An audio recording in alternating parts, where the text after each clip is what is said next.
on there. So let's talk briefly now about this Toy Box TV live show that they did from San Diego Comic Con. It was slightly later than normal. I think it was like 6 p.m. Pacific time. So for me, it was like 3 o'clock in the morning or something sort of silly. So I didn't get to watch it live. But it was a bit of an interesting. It definitely had the feel of a big show, a big presentation. They brought in different people to be on the show. However, it was one of those things. I think they had their wings clipped a bit at the last minute, and don't want to go too much into it. But generally, there was a slight reveal of a dot on a piece of on a screen that I will bring up for everyone so you can see. Literally just a dot, which pretty much is sort of saying to everybody, Ant-Man. So there was a few things there. I mean, they had, like they said, different guests. They were showing off Boba Fett. They had different people in. Ronnie DeCarmen, the director of Inside Out, was on there to talk about the movie. So big name. They had the guys in charge of Sony, and I was Adam Boyles and John Drake from Sony. They also had was it Major Nelson from Microsoft? I mean, both, and they actually had them both on the couch, playing on the Toy Box Racer against each other. I mean, that's just awesome. It's like fanboys and stuff are just like, oh my god, here you can see them racing each other. Here you've got the heads of the two big gaming companies racing each other in Disney Infinity. That is such a big coup. And then sort of taking Mick as well of like, oh, that's the button for the Xbox. I think what's funny is that Major Nelson, head of Xbox, he's racing Boyle on a PlayStation 4, and he ends up beating him. So, but that was funny. But anyways, back on subject. Yeah, this was the reveal for this is the tease. Now it's hard to explain. It literally is a dot with a signature. And it's very much I think Ant-Man is such a loose reveal. It's they're playing with it. Ant-Man is out this week. I wouldn't be at all surprised if we got a press release this week with it coming out this week. Yeah. But this Ant-Man, that's exactly what it is. Unless it's Flick, that's the only other thing it can be. But yeah, it makes sense. But overall, it felt like it looked like it was a really big show. Had a much more better feel than what they normally do. But I do feel like because they were talking a lot of stuff that we already knew about, and with them announcing that there was going to be lots of reveals and things like this, there was a slight underwhelming feeling afterwards. Yeah, I mean, it's very obvious, and we already know. I mean, but the thing is this. I mean, it was a little overhyped. They did promise reveals. They did promise something, announcements, and unfortunately, that's all we got. And it's not that it was their intention. It's like Roger said, their wings got clipped. And the truth is, I think that's exactly what it was. It's unfortunately, like I said, the Disney umbrella has a little diva, and they're very protective of their characters. And I don't blame them. But personally, what I think is happening, and my interpretation is, they wanted to announce it at Comic-Con, but they're being held back until after the movie premieres. That's what I think. I feel like they want to protect the characters. They want to protect the integrity of the movie and what's about to come out. Because if you think about it, Ant-Man is still a big risk. Ant-Man is kind of like Guardians of the Galaxy. It was a risk, and luckily Guardians of the Galaxy panned out. But do we know if Ant-Man's going to work? So I have a feeling we will see the whole everything Marvel reveal after the movie comes out. Maybe by the end of this week or maybe early next week. But regardless of the fact, it is definitely Ant-Man, and the reason why I wanted to mention that is because I did kind of get a indirect confirmation doing the scavenger hunt, because I took a picture with a guy dressed up as Ant-Man, and I said, hey, here's a 6th character that I'm taking a picture with just because of the tease you guys gave us. And he said, yep, that guy counts. So yeah, clearly they indirectly confirmed it for me. Yeah, so. I think he's very much kind of out there as a kind of a general just, the movie's coming out this week. If you want to build some buzz and get a quick thing, Ant-Man is coming to Disney Infinity. They did it with Maleficent. They've done it with everything before. It makes classic sense, and we know. I think we can definitely put the Ant-Man into that sort of. I think in terms of the movie, I think there's a lot of expectation that Ant-Man isn't going to be the big Marvel movie. People are going, is it going to be the first flop? Is it going to be? And the reviews coming in at the minute for that people are saying is that it's very good. I don't know if it's because everyone's expectations are low. I'm looking forward to it. I've already been, planning to go watch it on Friday. I've already pretty much told my wife we're going to see Ant-Man on Friday. There's not really a choice in it. But also it's I think they're adding that comedy aspect. We were watching the new Superman versus Batman trailer last night with my wife, and that whole thing of, and I think we watched some kind of really grainy version of the Suicide Squad trailer as well, and it's like the feeling of like Ant-Man compared to them is night and day. You couldn't, and Ant-Man is being positioned very much as this kind of action comedy sort of heist movie. It's got an entirely different feeling to it. So I'm going to be looking forward to seeing Ant-Man this week. Yeah, I think it's going to do well. I mean, you got some amazing reviews coming out. Even Fandango's saying it's their favorite superhero movie. So it's kind of interesting. But yeah, so we'll see some Marvel hopefully later, either at the end of this week or early next week for sure. I mean, it has to happen because that's why I feel like it was absent from Toy Box TV. It was still a great show, an awesome show, like you said. I mean, we even got Brandon and Andrea from Game Trailers on there too. So it's just a great show. It's that kind of thing. If I was watching, I was really interested in that. They're talking about developing the characters and doing this, and overall, it was a really good presentation. It was very well put together. When they were doing the different games and stuff, it was all very informal. They were joking about the fact they're doing rehearsals and stuff.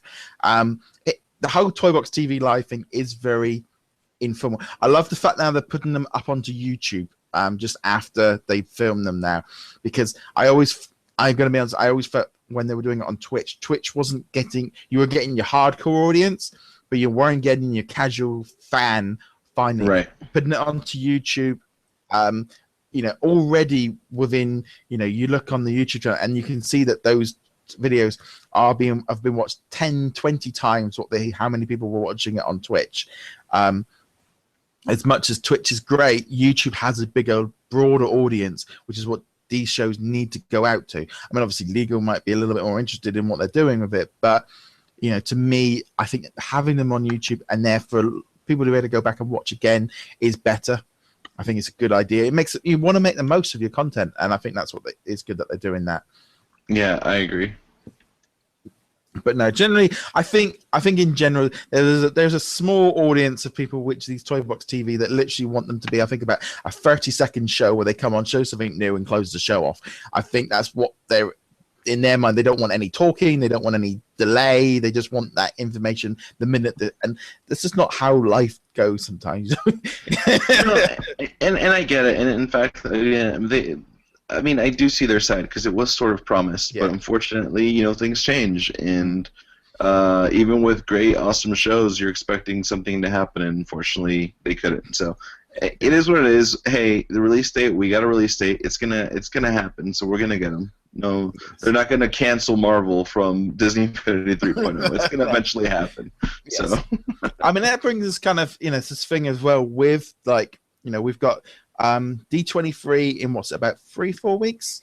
Technically, I'm thinking technically it's in about a month now. Almost, yeah.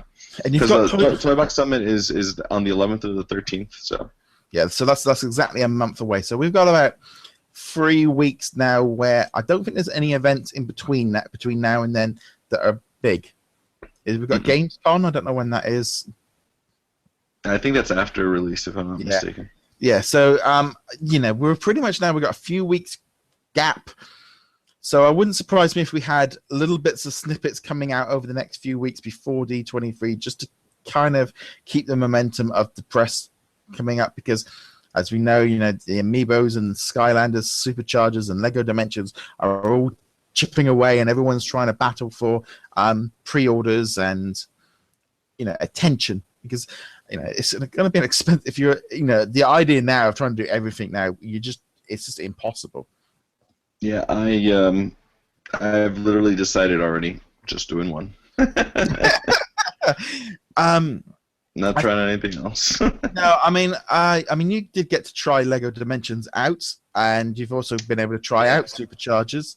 I think it's a thing as well of especially if we have the amount of figures that we think is coming in that display case, that's going to be enough to keep everyone going. Oh yeah. No, I'm out of shelf space, so I'm good. No, I think in general though, I think it's like there's a few people that are if you're not into Star Wars, pick up the digital version or the software in Europe and buy Inside Out and the Disney characters.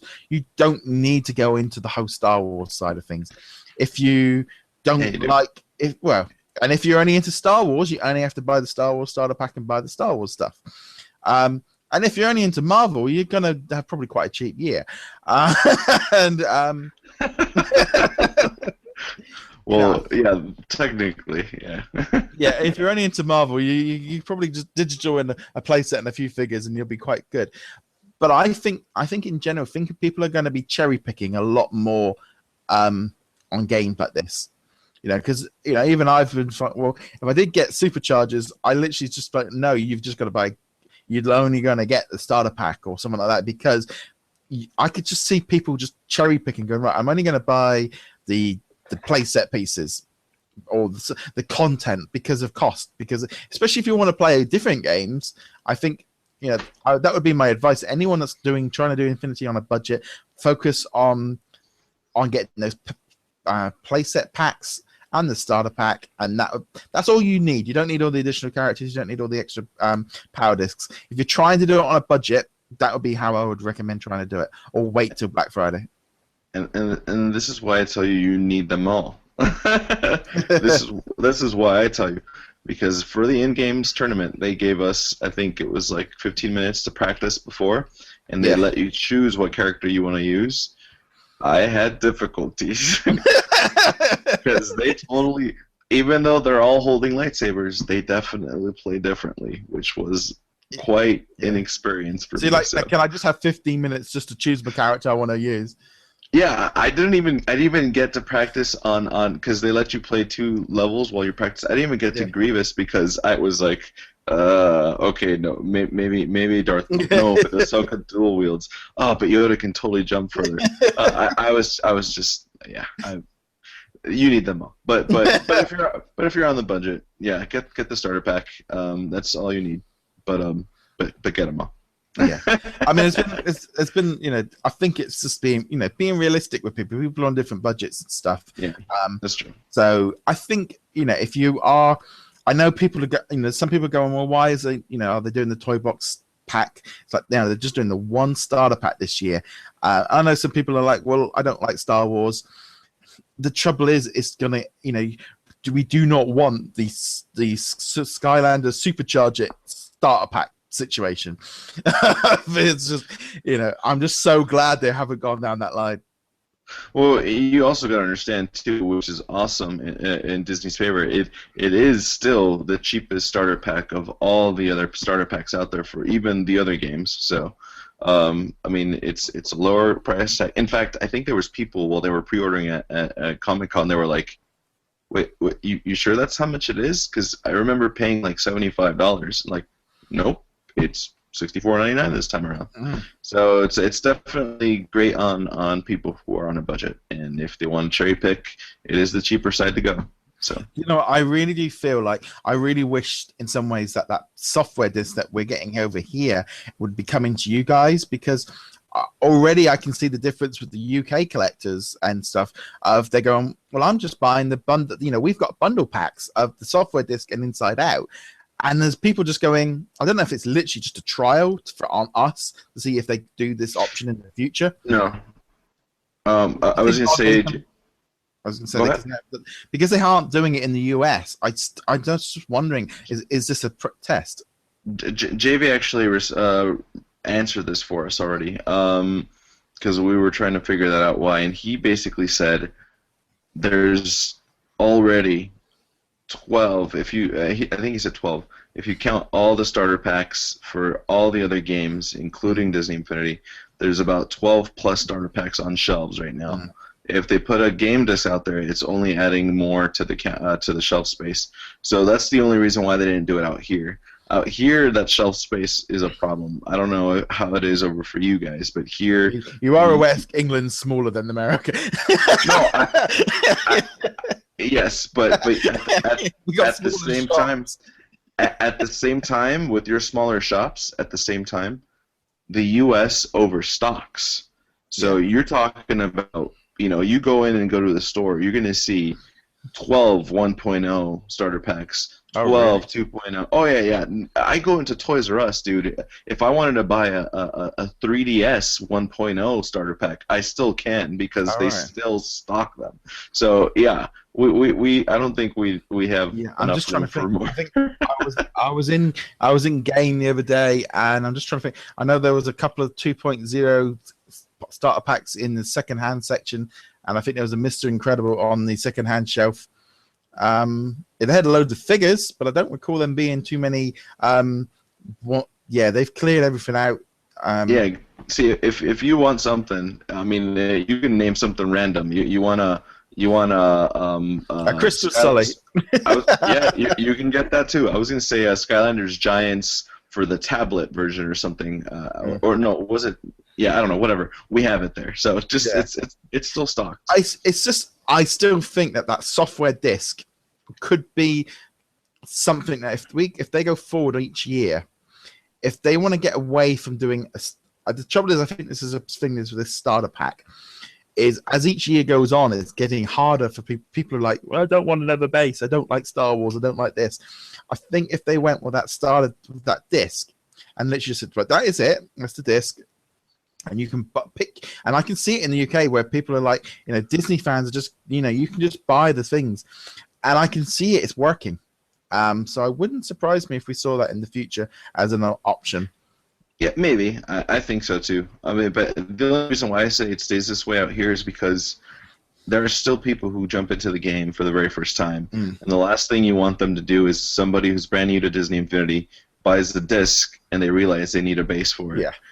That would kind of suck for them. So I get it. But anyways, hopefully we'll see what happens. It's just very odd with the fact of us having an entirely other option available to us here, that I know would go down so well. I think, especially in the Disney Infinity community, of people who already have it.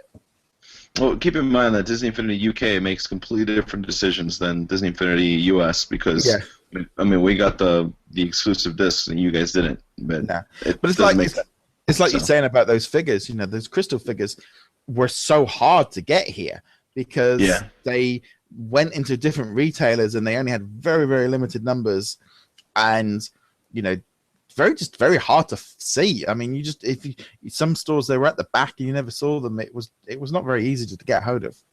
Yeah.